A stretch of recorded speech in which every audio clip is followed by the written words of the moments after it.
মা, আমার ওষুধ শেষ হয়ে গেছে। অফিস থেকে ফেরার পথে ওষুধ নিয়ে এসো মা। বাবা, আমি আপনাকে কতবার বলেছি যে আমি কোথাও যাওয়ার সময় আমাকে পেছন থেকে ডাক দিবেন না। আপনি কি কথা বুঝতে পারেন না নাকি সহজে? আমি অফিস যাচ্ছি, আজকে আমার অফিসে ইম্পর্টেন্ট একটা মিটিং ছিল, একটা ডিল হওয়ার কথা ছিল। আপনি আমাকে পিছন থেকে ডাক দিয়ে কুপা লাগিয়ে দিলেন। এখন যদি মিটিংটা না হয়, ডিলটা না হয়, তাহলে তাহলে আমি টাকাটা পাবো কোথায়? আমাকে তো চাকরি করতে হয় নাকি আপনাদের মুখে খাদ্য জোগাড় করতে হয়? এইটুকু কি আপনারা বুঝতে পারেন না, নাকি আমার কোনো কথা আপনারা বুঝতেই চান না? এই যে সারাটা দিন ঘরে শুয়ে বসে থাকেন, আমাকে তো অ্যাটলিস্ট অফিসের কাজগুলো করতে হয়। আপনি তো রিটায়ার্ড হয়ে গেছেন, আপনাকে তো কিচ্ছু করতে হয় না। আর কাজ তো মানুষকে বলে করে করানো যায় না। আপনি তো চাইলেই ঘরের এটা ওটা কাজ করতে পারেন নাকি? পুরুষ মানুষ হয়েছেন বিধায় কি কোনো কাজ করা যাবে না নাকি? এই এক আপনি আর এক হচ্ছে আপনার ছোট মেয়ে, দুইজনে বিন্দাস আমার টাকায় শুয়ে বসে খেয়ে যাচ্ছেন। আপনাদের কোনো টেনশন বলতে আল্লাহ কিচ্ছু দেয়নি আপনাদের মাথায়, সব দায়িত্ব শুধু আমার মাথায় একা। কিন্তু মা, আমি তো আপনি তো কোনো কথাই বুঝতে চান না। আমি 20 বার আপনাকে একটা কথা বললেও সেটা আপনার কান দিয়ে ঢোকে না। এই কান দিয়ে ঢুকলে এই কান দিয়ে বের হয়ে যায়। আপনার অভ্যাস হয়ে গেছে আমাকে দিয়ে খাটাতে খাটাতে, আপনাদের বাপ মেয়ের অভ্যাস হয়ে গেছে, বুঝতে পেরেছেন? এই যে আমি অফিসে যাচ্ছি, আমি আপনাকে 100 বার বলেছি যে আমাকে কখনো পিছন থেকে ডাক দিবেন না। মা, তুমি এসব কি বলছো? আমি তো কিছুই বুঝতে পারছি না। দেখুন বাবা, আপনার বয়স হয়েছে, আর আমার কি মনে হয় জানেন, আপনার বয়সের সাথে সাথে আপনার বুদ্ধিটাও লোপ পেয়েছে। আপনার মাথার মগজ এখন কাজ করেন আগের মতো। না হলে আমি 20 বার বলার পরেও আপনার মস্তিষ্কে কেন একটা কথা ঢুকবে না? আপনি একজন শিক্ষিত মানুষ, তাই আপনাকে ভদ্রভাবে বোঝাচ্ছি। এরপর থেকে কিন্তু আপনাকে আর কিছু বোঝাবো না। যদিও আমি আপনার সন্তান, তারপরও আপনাকে ছোট করে আমাকে বোঝাতে হচ্ছে, কারণ আপনার কানে তো কোনো কথাই ঢোকে না। আপনি আর আপনার মেয়ে সারাটাক্ষণ আমার মাথাটা বেজিয়ে রাখেন একদম। আচ্ছা ঠিক আছে মা, আমার ভুল হয়ে গেছে, আমাকে ক্ষমা করে দিও। হয়েছে হয়েছে হয়েছে হয়েছে। এখন ওই ইমোশনাল ব্ল্যাকমেল আমাকে করতে হবে না। একটু পরে আবার দেখবো কান্নাকাটি করে নাকের পানি চোখের পানি সব এক জায়গায় করেছেন।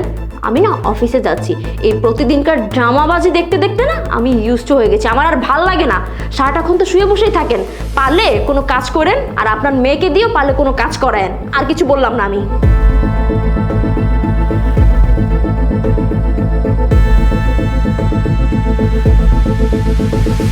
বাহ, চমৎকার, কি সুন্দর দৃশ্য। সারাটা দিন কাজ করতে করতে পেছন দিয়ে হাওয়া বের হয়ে যাচ্ছে, আর আপনি এখানে মনের সুখে আরাম করে পত্রিকা পড়ছেন, তাই না? আপনার কি বাড়িতে কোনো কাজ টাজ নাই নাকি? আমি বুঝি না। সারাটাক্ষণ আমার অফিসে কাজ করতে হয়, ঘরে কাজ করতে হয়, বাইরে কাজ করতে হয়। আর আপনারা বাবা মেয়ে মিলে কি করেন সারাক্ষণ বাসায়? আপনি রিটায়ার্ড হওয়ার পর থেকেই দেখছি বাসায় একটা কাজও আপনি করেন না, সারাটাক্ষণ শুয়ে বসে থাকেন। আর আপনার মেয়ে সারাক্ষণ বাসায় শুয়ে বসে থেকে সময়গুলো নষ্ট করে। কেন? একটু কাজ বাজ তো করতে হয় নাকি? এভাবে শুয়ে বসে থাকলে তো অসুস্থ। আপনারা যদি অসুস্থ হয়ে পড়েন তখন তো ডক্টর আমাকে দেখাতে হবে, খরচটা আমার যাবে নাকি? এমনিতেই খরচ করতে করতে আমি অসহ্য হয়ে গেছি। কয় টাকাই বা ইনকাম করি, পুরোটাই সংসারের পিছিয়ে চলে যায়। এখন মনে হচ্ছে কি এই সংসারের ঘানি টানার জন্যই মনে হয় আমার জন্ম হয়েছে। আমার শরীরটা ভালো নেই, তাই এখানে বসে একটু আরাম করে পেপার পড়ছিলাম। হয়েছে হয়েছে, এখন আর নাটক করতে হবে না। আপনার ওই অসুস্থতার নাটক শুনতে শুনতে আমি ইউজড হয়ে গেছি। এখন তো কথা না বলে ধরুন এই কাপড়গুলো মেলে দিয়ে আসুন, ছাদে গিয়ে যান। যত সব। কি আমার কথা বুঝতে পারছেন না? বসেছেন কেন? উঠুন।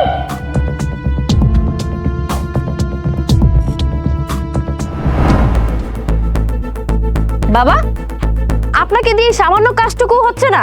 আমি আপনাকে সে কখন দিয়েছিলাম কাপড়গুলো মেল, তার আপনি মাত্র এসেছেন। এতক্ষণ কি করেছেন আপনি শুনি? আমার শরীরটা ভালো নেই, তাই আজকে দিনে করছিলাম। ও আচ্ছা আচ্ছা, এই যে এক্সকিউজ শুরু হয়ে গেল। আপনার শরীর ভালো না, এখন আপনার শরীর খারাপের চক্করে কি আমি আমার নিজের শরীর খারাপ করে ফেলবো? এমনিতেই তো কোনো কাজ করেন না, সারাটাক্ষণ বাসা শুয়ে বসে থাকেন। আর তার উপরে আমাকে সারাটা দিন কাজ করতে হয়। প্রথমত বাইরে কাজ করতে হয়, এরপর আবার ঘরে এসে ঘরের কাজগুলো করতে হয়। আপনি তো সারাক্ষণ শুয়ে বসে থাকেন, আর আপনার ছোট মেয়ে ও তো একটা কাজও করে না, একটা জিনিস এখান থেকে ওখানে নিয়ে দেখে না। আপনারা দুজন আমাকে কি পেয়েছেন বলুন তো? এখন যদি এই সামান্য কাজটুকু আপনাদের দিয়ে না হয়, তাহলে আমি আপনাদের দিয়ে কি করব? এখন তো কথা বাড়িয়ে লাভ নেই। আপনি তাড়াতাড়ি কাপড়গুলো মেলে কিচেনে আসুন, আমার সাথে হাতে হাতে কাজ করবেন, বুঝতে পেরেছেন? আচ্ছা ঠিক আছে মা, আমি আসছি। আসুন।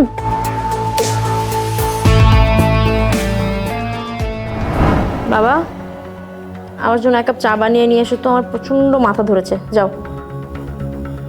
আচ্ছা ঠিক আছে, আমি যাচ্ছি। বাবা, এটা তুমি কি করেছো? তুমি যদি আয়রন করতে নাই পারো তাহলে আমাকে বলে দিলে তো পারতে। এত দামি একটা জামা নষ্ট করার কি দরকার ছিল? সারাদিন তো কোনো কাজ করো না, শুধু বসে থাকো। বসে বসে আমার এত একটা ক্ষতি করে ফেললে। তাহলে হয়তো মা আমার ভুল করে হয়ে গেছে। বাবা, শুধুমাত্র তোমার ভুলের কারণে সবকিছু উল্টাপাল্টা হয়ে যায়। তুমি কি করো সারাদিন বাসায় বসে বসে বলো তো? রিটায়ারমেন্টের পরে সোফায় বসে থাকা ছাড়া তো আর তোমার কোনো কাজ নেই। আমি তোমাকে কি এমন বলে দিলাম যে তুমি এরকম কান্না করা শুরু করলে? শুধু নাটক আমার সাথে করতে পারো, তাই না? আমাদের দুজনের সামনে তুমি ঢং করো সবসময়। মিলি, থাম এবার। তুই বাবার সাথে কিভাবে আচরণ করছিস? এভাবে কেন কথা বলছিস ওনার সাথে? তুই কি ভুলে গেছিস যে উনি আমাদের বাবা হন? না হয় ওনার একটা ভুল হয়ে গেছে, ভালোভাবে বুঝিয়ে বলো নাকি। আপু, আমি তো ভুল কিছু বলিনি। তুই দেখেছিস সারাদিন ধরে বাবা কি করে? বাবা সবসময় এরকম করা শুরু করেছে, উল্টাপাল্টা কাজ করে ফেলে। হ্যাঁ, আমি সবই বুঝেছি আর সবই দেখেছি। বাবা যেহেতু ভুল করেই ফেলেছে, ওনাকে তুই ভালোভাবে বললেই তো পারতি। আর তুই কিভাবে বাবার সাথে কথা বলছিস? এত উচ্চ গলায় কেন কথা বলছিস? উনি আমাদের বাবা হন। উনি একটা ভুল যদি করে থাকে, তুই সেটা ভালোভাবে বলবি যে বাবা এটা ভুল হয়েছে। তা না বলে তুই ওনার সাথে খারাপ আচরণ করেই যাচ্ছিস, এটা কোন ধরনের কথা? উনি আমাদের বাবা হয়, তুই ব্যাপারটা বারবার ভুলেই যাচ্ছিস, তাই না? আর আমার কি মনে হচ্ছে যে বাবার সাথে খারাপ ব্যবহার করার লাইসেন্স তুই পেয়ে গেছিস, যে এইভাবে বেয়াদবের মতো কথা বলছিস ওনার সাথে।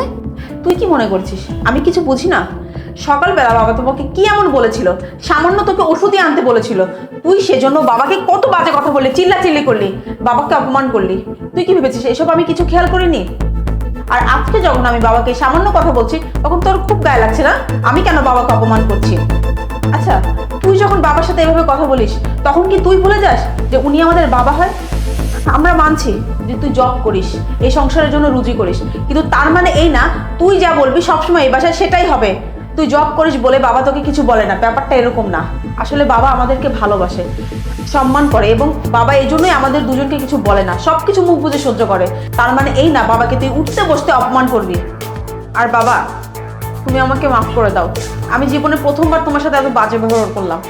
আসলে এই ব্যাপারটা করার কারণ ছিল, আমি আপুকে আসলে বোঝাতে চেয়েছিলাম যে প্রত্যেকটা দিন তোমার সাথে ও কত বাজে ব্যবহার করে। এটা ওকে বোঝানোর জন্যই আমি তোমার সাথে এরকম বাজে ব্যবহার করেছি। বাবা, তুমি কিছু মনে করো না। মিলি, তুই ঠিকই বলছিস। আসলে আমি এতদিন ভুল করেছি। আমি না ভেবেছিলাম যে আমি যেহেতু এই বাসার একমাত্র ইনকাম সোর্স, আমি একাই ইনকাম করে যাচ্ছি, সেহেতু আমি যা বলবো বাড়ির সবাইকে তাই শুনতে হবে। কিন্তু না, আসলে আমি ভুল ছিলাম। বাবা বয়সে আমাদের বড়, আর সব কিছুর ঊর্ধ্বে হলো উনি আমাদের পিতা হন। আমি যতই ইনকাম করি না কেন, ওনাদের ঋণ তো আর কোনোদিন শোধ করতে পারবো না। এই ব্যাপারটা আমার মাথা থেকে একদম চলেই গিয়েছিল। আমি আসলেই বাবার সাথে ভুল করেছি। বাবা, তুমি আমাদেরকে ক্ষমা করে দিও। আসলে তোমার সাথে আমি এতদিন যে অন্যায় আচরণ করছি, এই জন্য আমি অনুতপ্ত। তুমি প্লিজ কিছু মনে রেখো না। এখন থেকে আমি আর কখনোই তোমার সাথে কোনো বেয়াদবি করবো না। থাক মা, কোনো সমস্যা নেই। কিন্তু একটা কথা কি জানিস মা, আমরা আমাদের বাবা মার সাথে কখনোই কোনো দিনই বেয়াদবি করিনি। তাদের মুখের উপরে পাল্টা উত্তর দেইনি, কখনো তাদের বুঝতে দেইনি যে আমরা তাদের উপর রাগ করে আছি। ওনারা আমাদের যা বলেছে আমরা তাই মেনে নিয়েছি। কেন জানিস? কারণ হচ্ছে ওনারা আমার জন্মদাতা বাবা মা। ওনারা আমাদের পৃথিবীতে আলো দেখিয়েছে। আর আজকের জেনারেশনের ছেলেমেয়েরা তো মানতেই চায় না।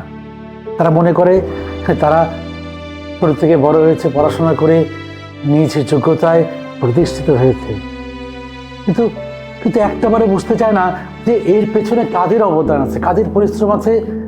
বাবা মার কারণে। তোমাদেরকে এটা বুঝতে হবে যে বাবা মা তোমাদের ছোট থেকে বড় করে, তার অনেক পরিশ্রম করে তোমাদের এই জায়গায় এনেছে। হ্যাঁ বাবা, আমি বুঝতে পেরেছি, খুব ভালো করেই বুঝেছি। আর এই বুঝটা আমার অনেক আগেই হওয়ার দরকার ছিল। আজকে ভালোই হলো মিলি আমাকে সব কিছু স্মরণ করিয়ে দিল, না হলে আমি তো এই ভুলটা করেই যেতাম।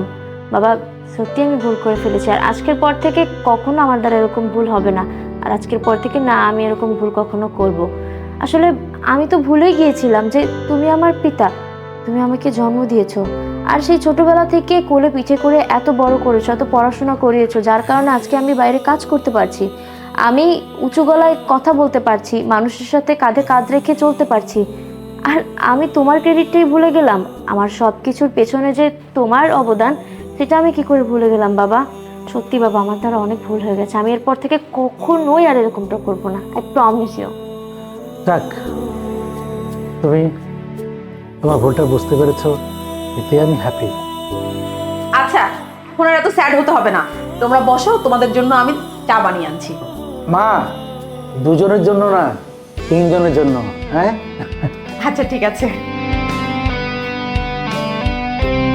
আমাদের দেশে, আমাদের সমাজে এখনো এমন ছেলে মেয়ে আছে যারা কিনা বাবা মাদেরকে সম্মান করে না, তাদেরকে ডিসরেসপেক্ট করে। প্লিজ আপনাদের কাছে একটাই অনুরোধ, আপনারা আপনাদের বাবা মা যদি বেঁচে থাকে তাদেরকে কখনোই ডিসরেসপেক্ট করবেন না, তাদেরকে যথার্থ সম্মান করবেন। কেননা আপনার বাবা মা কিন্তু আপনাকে জন্ম দিয়েছেন, আপনাকে কোলে পিঠে করে মানুষ করেছেন। তাদের দায়িত্ব, তাদের ঋণ আমরা কোনোদিন কোনো সন্তানরাই শোধ করতে পারবো না। তাই বাবা মাদের কখনো অপমানজনিত কথা বলা যাবে না, তাদেরকে যথাযথ সম্মান করতে হবে, ভুলে গেলে চলবে না। সেই ছোটবেলা থেকে তারা তাদের আঙুলের মাধ্যমে আমাদেরকে হাঁটা শিখিয়েছেন, আমাদের পথ চলা শিখিয়েছেন, আমাদেরকে ধীরে ধীরে পড়াশোনা করিয়ে এত বড় করেছেন। যারা এত দায়িত্ব পালন করেছেন আমাদের উপর, তাদেরকে কি করে আমরা ডিসরেসপেক্ট করি? তাই বাবা মাদের সবসময় সম্মান করবেন, তাদেরকে শ্রদ্ধা করবেন, তাদেরকে ভালোবাসবেন। বয়স হয়ে গেলে তাদেরকে খেয়াল রাখবেন, কেননা বাবা মার বয়স হয়ে গেলে সন্তানরাই হচ্ছে তাদের ঢাল। তাই বাবা মার উপরে বটগাছের ছায়া হয়ে দাঁড়ানোর চেষ্টা করবেন। আর আমাদের এই ভিডিওটি যদি আপনাদের ভালো লেগে থাকে তাহলে অবশ্যই শেয়ার করবেন আপনার বন্ধু এবং পরিবারের সাথে। সবসময় সুস্থ থাকবেন, ভালো থাকবেন। ধন্যবাদ।